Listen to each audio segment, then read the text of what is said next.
Hi guys, this is सस। Welcome to my YouTube channel Chhattisgarh rider. तो हम जा रहे हैं नाथल मंदिर, जो कि रायगढ़ से तकरीबन 22 से 25 किलोमीटर दूरी में है और चंद्रहासिनी मंदिर के जस्ट पुल के उस पार। तो दोस्तों, आज हम आपको दर्शन कराते हैं माँ नाथल दाई का, जो एक बहुत पुरानी और प्राचीन मंदिर है, जिसकी बहुत सारी कहानियाँ हैं और उस मंदिर की बहुत मान्यताएँ हैं। कहते हैं कि वहाँ पर तकरीबन 100 से 150 मीटर की दूरी में आज तक कोई भी जीव की मृत्यु नहीं हुई है और माँ नाथल दाई उसकी हमेशा रक्षा करते हैं। और यहाँ इंडिया में एकमात्र ऐसा मंदिर है जो दो नदी एक नदियों के बीच में है, और जितना भी पुल बारिश होती है और बाढ़ आता है, लेकिन ये मंदिर कभी नहीं डूबी है। तो चलिए दिखाते हैं दोस्तों मंदिर का नज़ारा और कैसे वहाँ का व्यू। तो चलिए आगे मिलते हैं।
हम आ गए नाथल दाई में। ये मंदिर है यहाँ का, कुछ इस तरह से बना हुआ, तो आप पास जाकर दिखाएगा आपको। ये नाथल दाई मंदिर है, ये जस्ट चंद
चलिए बात करते हैं नाथल के बारे में। पंडित जी से पूछते हैं कि यहाँ का मान्यता क्या है और पौराणिक जो कथा है और यहाँ की जो मान्यताएं रखते हैं लोग, उसको पूछते हैं। तो बताइए पंडित जी।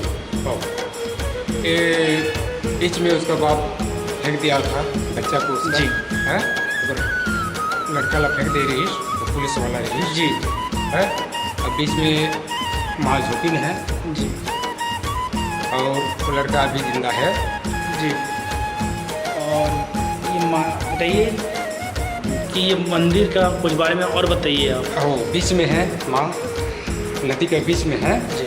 और चंद्रहासिनी माँ बड़े हैं, नाथल माँ छोटी हैं। तो दोनों बहन है, दोनों बहन हैं। बहन है। चंद्रहासिनी माता और नाथल दाई दोनों बहन हैं। चंद्रहासिनी माता बड़े हैं और नाथल दाई छोटे हैं। छोटे हैं। और पंडित जी कहना चाह रहे हैं कि मंदिर ऑल इंडिया का ऐसा मंदिर है जो नदी के बीच में है और यहाँ तक आज तक कोई भी मृत्यु आसपास नहीं हुई है किसी की मृत्यु नहीं। और ये यहाँ तक अभी बाढ़ भी आता है तो ये मंदिर उससे बचा रहता है हमेशा। तो अभी तक आज तक ये बाढ़ जितना भी आया है इस नदी में वो इसको टच नहीं किया है। नहीं डूबा है। तो और बताइए पंडित जी। तो पंडित जी बता रहे हैं कि इस मंदिर की विशेषता कि यहाँ पर एक बालक था, कोई पुलिस वाले, उसका बालक को यहाँ पर कोई फेंक दिए तो नाथल दाई ने उसको बचाया था। और ये मंदिर तकरीबन 2 साल में बनकर तैयार हुआ है, नवनिर्मित मंदिर। आप जो देख रहे इतना अच्छा प्यारा बना हुआ है। और यहाँ ये मंदिर ऑल इंडिया का, पूरा इंडिया लेवल पे मंदिर ऐसे जगह में बना हुआ है कि दोनों साइड नदी है और बीच में मंदिर है। और जितना भी बाढ़ आते हैं यहाँ पर जितना भी बाढ़ आ जाए मंदिर को टच नहीं करती यहाँ की नदियाँ। तो यहाँ इतना प्रणीत है कि चरण स्पर्श करते हैं नदी आकर और उसको छूकर वापस चले जाते हैं। तो चलिए दोस्तों और भी जानते हैं मंदिर के बारे में और दिखाते हैं यहाँ का ड्रोन शॉट।